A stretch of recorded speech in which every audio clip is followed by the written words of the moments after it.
ஓம்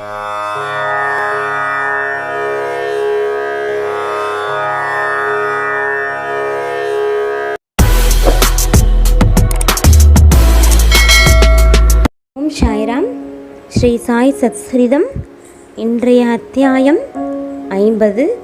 இத்துடன் சாய் சத்சரிதம் முடிவு நிலைக்கு வரப்போகிறது. கடைசி அத்தியாயத்தை கவனமுடன் மனச்சலனம் இல்லாமல் கேட்டு நாம் அனைவரும் சாயின் அருளை பெறுவோமாக. வாருங்கள். அத்தியாயம் 50. கதை சுருக்கம். காகா சாஹேப் தீக்ஷித், ஸ்ரீ தேம்பே சுவாமி, பாலாராம் துரந்தர் ஆகியோரின் கதைகள்.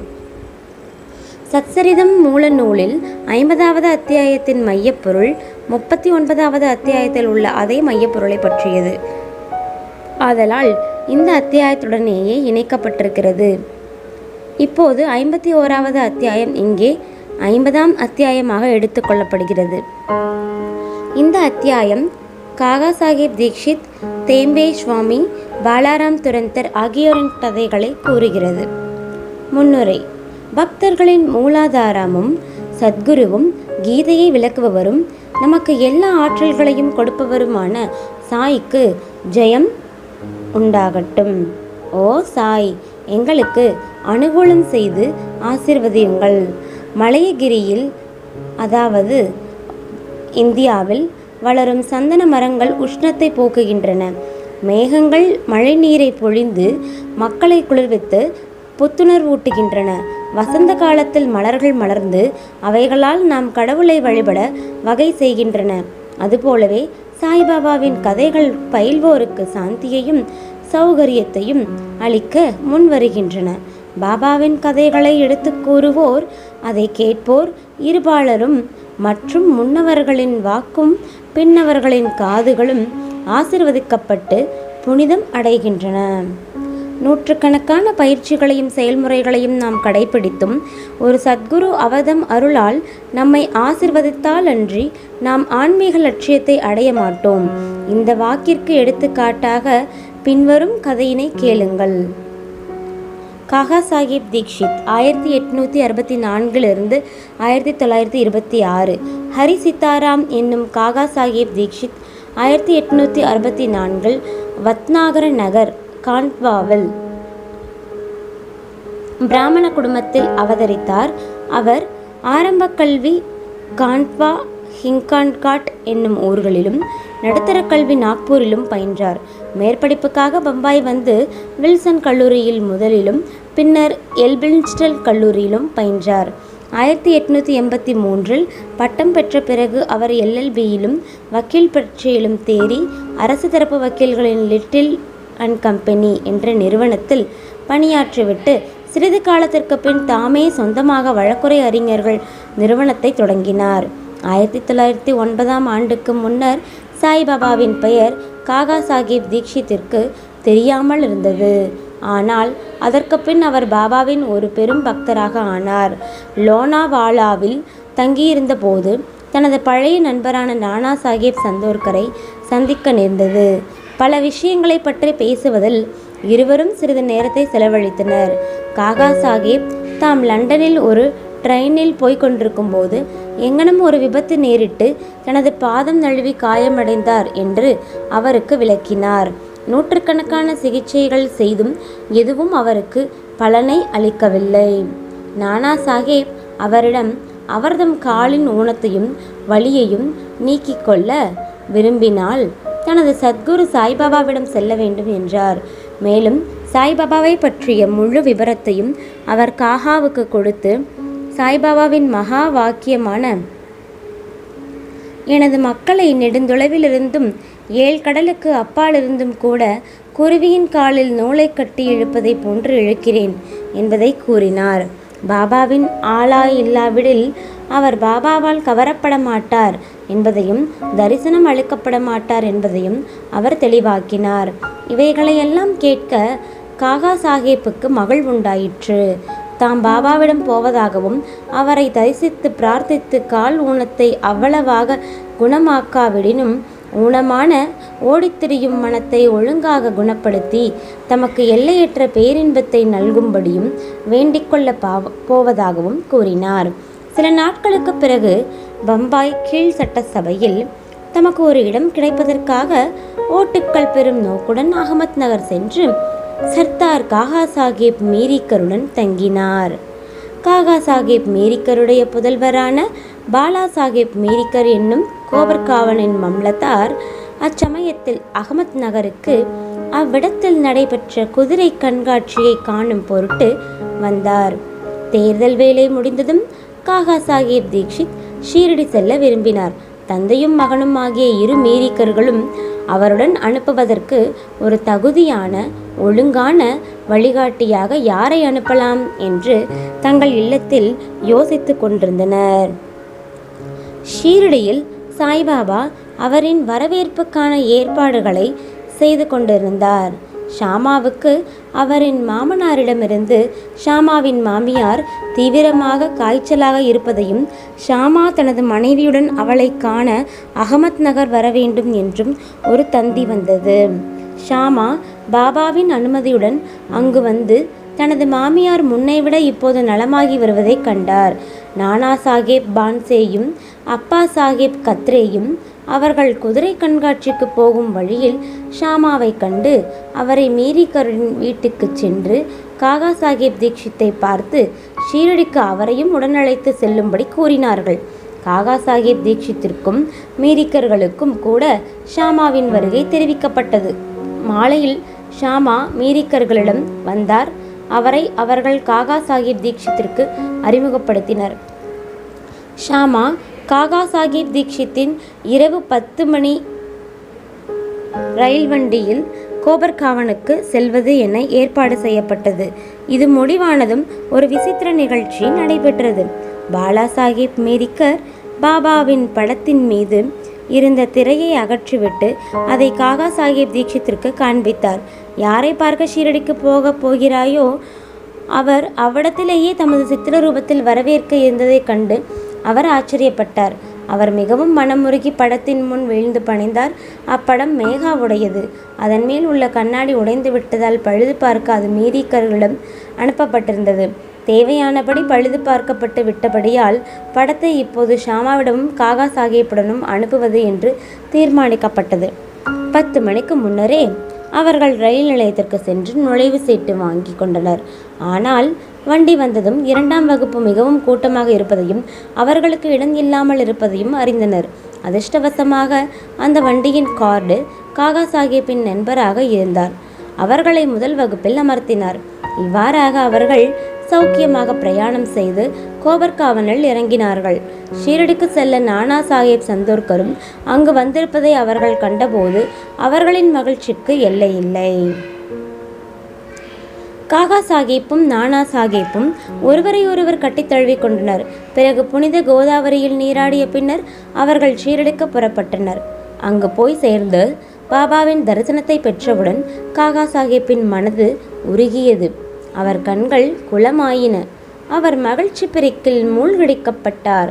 பாபா அவரிடம் தாம் கூட அவருக்காகவே காத்து கொண்டிருந்ததாகவும் அவரை வரவேற்பதற்காகவே ஷாமாவை முன்னால் அனுப்பியதாகவும் கூறினார். பின்னர் காகா சாஹேப் பல சந்தோஷமான வருடங்களை பாபாவின் கூட்டுறவில் கழித்தார்.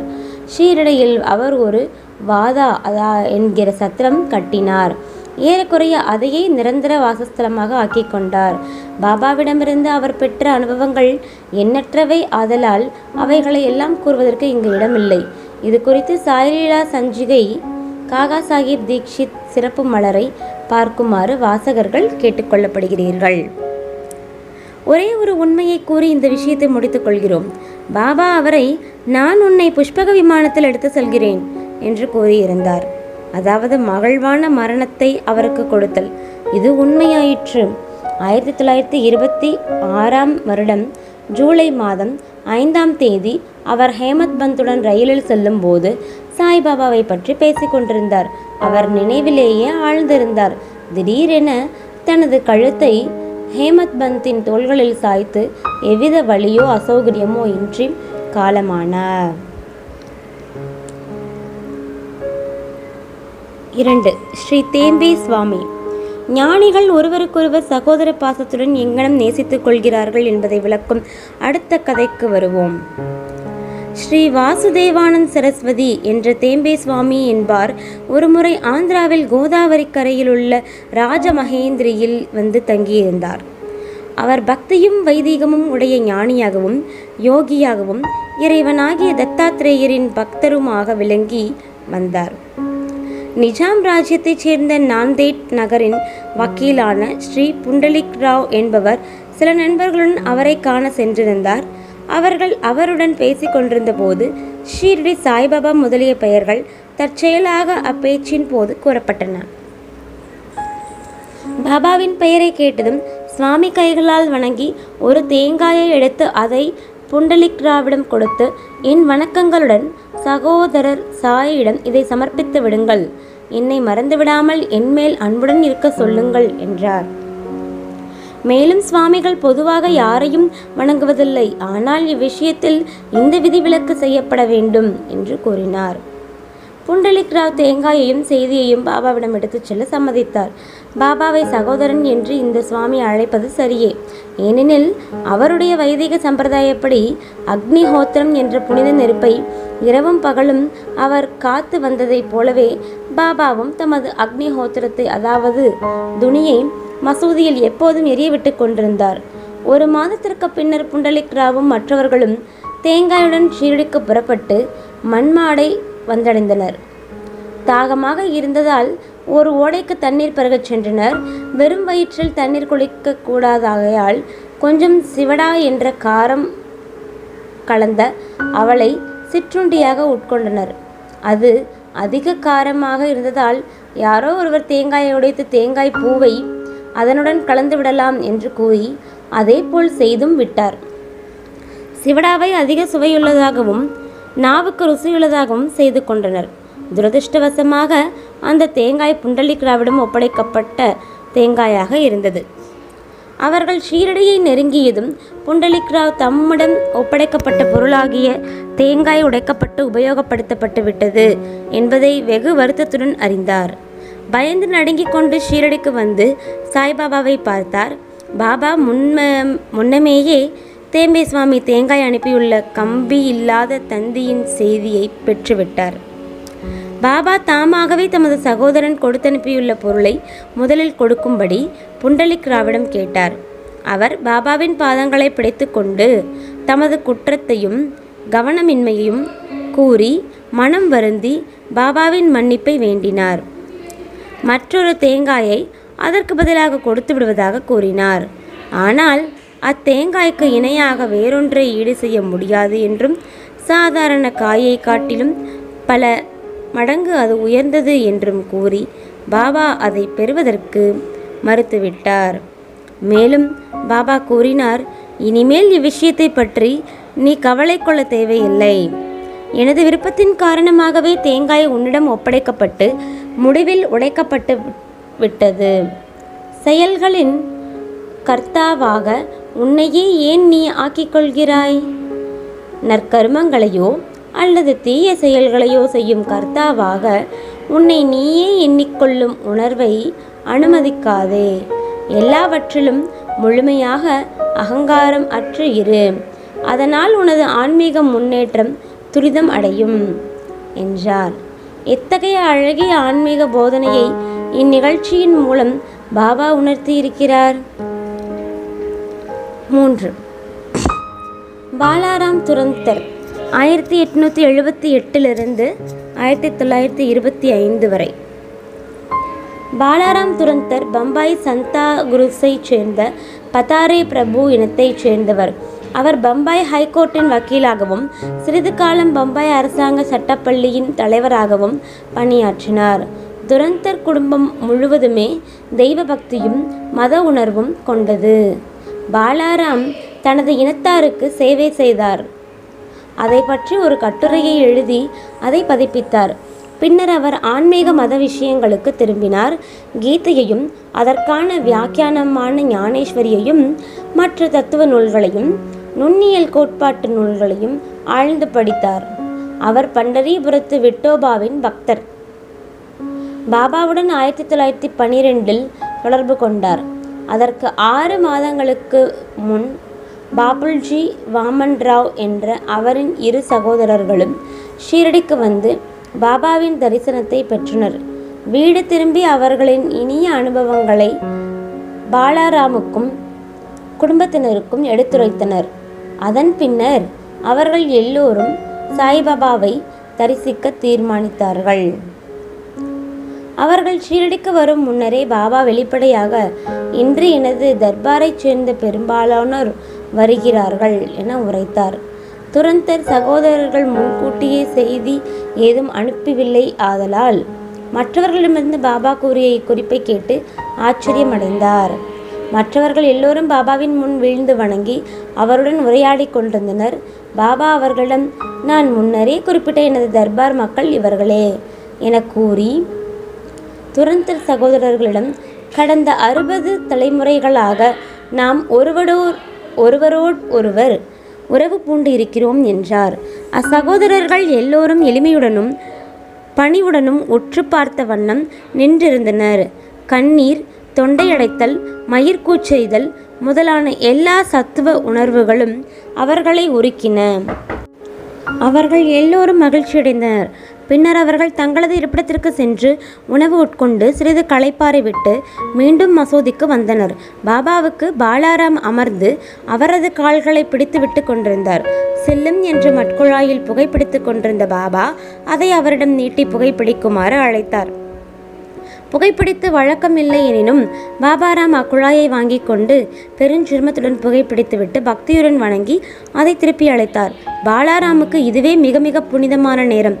6 ஆண்டுகளாக அவர் ஆஸ்துமாவால் கஷ்டப்பட்டு கொண்டிருந்தார். இப்புகை அவரை முழுவதுமாக குணப்படுத்தியவுடன் மீண்டும் அவ்வியாதிக்கு உட்படுத்தவே இல்லை. 6 ஆண்டுகளுக்கு பின் ஒரு குறிப்பிட்ட தினத்தில் மீண்டும் அவருக்கு ஆஸ்துமாவின் தாக்குதல் நேரிட்டது. இது பாபா மகா சமாதி அடைந்த அதே நேரமாகும். அவர் சென்றிருந்த தினம் வியாழக்கிழமை ஆதலால் துரந்தர் நண்பர்கள் சாவடி ஊர்வலத்தை அன்று இரவு கண்டுகளிக்கும் நல்ல அதிர்ஷ்டம் பெற்றிருந்தனர். சாவடியில் ஆரத்தி நிகழ்ச்சியின் போது பாலாராம் பாபாவின் முகத்தில் பாண்டுரங்கரின் ஜோதியை கண்டார். மறுநாள் காலை காக்கட்ட ஆர்த்தியின் போதும் அதே அபூர்வ நிகழ்ச்சியை, அதாவது அவரின் அன்புக்குரிய தெய்வமான பாண்டுரங்கரின் ஜோதி பாபாவின் முகத்தில் ஒளிர்ந்ததை கண்டார். பாலாராம் துரந்தர் மராத்தியில் மகாராஷ்டிர ஞானி துக்காராமின் வாழ்க்கை சரித்திரத்தை எழுதினார். ஆனால் அதன் பதிப்பை காண அவர் உயிருடன் இருக்கவில்லை. பின்னர் 1928 அவரது சகோதரர்களால் பிரசுரிக்கப்பட்டது. பாலாராமின் வாழ்க்கையை பற்றி கொடுக்கப்பட்டுள்ள ஒரு சிறு குறிப்பு அந்நூலின் ஆரம்பத்தில் உள்ளது. பாலாராமை பற்றிய மேற்கூறிய தகவல் அதில் முழுவதுமாக உறுதி செய்யப்பட்டிருக்கிறது. ஸ்ரீ சாயை பணிக, அனைவருக்கும் சாந்தி நிலவட்டும். அத்தியாயம் 50 முடிந்தது.